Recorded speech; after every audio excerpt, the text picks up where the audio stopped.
Halo teman-teman, selamat datang di video kami. Perkenalkan, nama saya Trivena Rambu Marambadigi, NIM 1222060, Program Studi Ekonomi Pembangunan, Universitas Kristen Girawacana Sumbar. Video ini saya buat untuk memenuhi tugas ujian tengah semester dengan mata kuliah Gender dalam Pembangunan. Bersama teman saya di sini, Saya Angelika Narwasti sebagai pewawancara. dan saya Trivena sebagai narasumber yang akan menjelaskan pembagian kerja berdasarkan gender menjadi pemicu munculnya ketidakadilan gender dalam masyarakat. Sebelum masuk lebih jauh, bisa dijelaskan apa yang dimaksud pembagian kerja berdasarkan gender? Oke, tentu pembagian kerja berdasarkan gender ini adalah pembagian tugas, pekerjaan, atau peran yang dianggap cocok untuk laki-laki dan perempuan berdasarkan norma sosial dan budaya. Biasanya laki-laki ini dianggap lebih pantas bekerja di luar rumah, mencari nafkah atau melakukan pekerjaan fisik berat. Sedangkan perempuan dianggap lebih cocok mengurus rumah tangga, mengurus anak, dan pekerjaan yang dianggap lembut. Jadi ini bukan soal kemampuan fisik atau intelektual, tapi lebih ke apa yang masyarakat harapkan ke depannya. Ya, betul sekali. Padahal sebenarnya banyak perempuan yang juga kuat secara fisik dan pintar. Dan banyak laki-laki juga yang pandai bersuara. Tapi karena ada anggapan ini, peluang dan hak mereka jadi terbatas. Nah, lalu bagaimana pembagian kerja seperti ini bisa menimbulkan ketidakadilan? Nah, ketika peran ini dibatasi, muncul ketidakadilan dalam beberapa hal. Itu yang pertama, kesempatan kerja. Perempuan sering kesulitan mendapatkan pekerjaan dibanding di bidang tertentu karena dianggap bidang laki-laki ini atau sebaliknya, gaji pun seringkali tidak setara meski pekerjaannya sama. Lalu yang kedua itu ada beban ganda. Perempuan yang sudah bekerja mencari nafkah tapi tetap dianggap wajib mengurus rumah dan anak.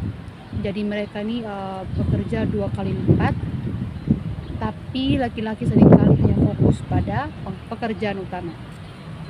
Yang ketiga itu ada pengambilan keputusan. Karena dianggap hanya mengurus rumah, suara perempuan seringkali kurang didengar dalam keputusan keluarga atau masyarakat, padahal mereka juga punya pemikiran yang bagus.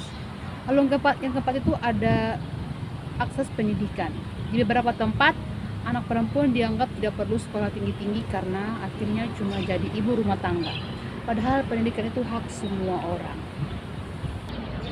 Nah, bisa berikan contoh yang sering kita lihat sehari-hari?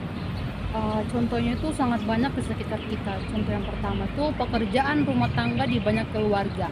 Meskipun suami dan istri sama-sama bekerja kantoran, tugas memasak, mencuci, menyapu, dan mengurus anak masih dianggap tanggung jawab utama istri. Suami mungkin hanya membantu sesekali, tapi kalau tidak dilakukan, yang disalahkan tuh biasanya istri. Padahal rumah tangga itu tanggung jawab bersama. Lalu yang kedua, ada pilihan jurusan dan pekerjaan saat memilih jurusan kuliah atau pekerjaan, sering ada anggapan bahwa anak perempuan itu cocoknya jadi guru atau perawat atau administrasi, sedangkan anak laki-laki cocoknya jadi insinyur, pilot, atau manajer.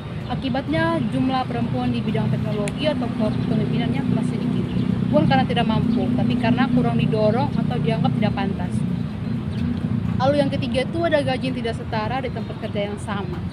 Dengan posisi dan tanggung jawab yang sama, seringkali laki-laki mendapatkan gaji yang lebih tinggi hanya karena dianggap kepala keluarga yang harus menafkahi. Padahal perempuan juga menafkahi keluarga dan bekerja sama kerasnya. Lalu yang keempat, ada peran di masyarakat dalam organisasi atau kegiatan di desa. Posisi ketua atau pemimpin seringkali otomatis diberikan kepada laki-laki, sedangkan perempuan tuh lebih sering ditunjuk sebagai bendahara atau sekretaris. Padahal banyak perempuan yang punya kemampuan memimpin itu yang sangat baik. Nah, jadi dampaknya cukup besar ya?